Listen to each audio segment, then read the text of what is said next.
কেমন নবী ছিল, কার উম্মত আমরা দুনিয়ার জমিনের মাধ্যমে আইলাম, একটু যদি বুঝতে পারতাম, জানতে পারতাম মুসলমান আমরা আখিরি নবীর উম্মত,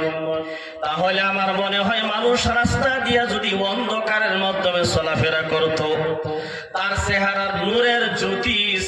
নূরের জ্যোতি অন্ধকারের মাধ্যমে আলো হয়ে যাইত, টর্চ লাইট লাগতো না। যদি বুঝতে পারতো বন্ধুগণ, হযরতে আদম আলাইহিস সালাম যেই সময় আল্লাহ তাআলা তাকে বানাইছে, ফেরেশতারা তাকে বানায়া যখন কমপ্লিট করছে বন্ধুগণ, আরশের ছায়ার নিচে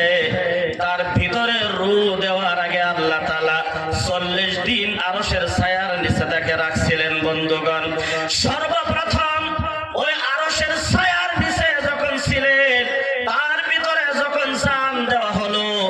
আদম আলাইহিস সালামের সর্বপ্রথম যখন চক্ষুটা খুলছে, দুইটা চোখ তাকায়া দেখে আল্লাহর আরশের উপরে একটা মানুষের নাম লেখা।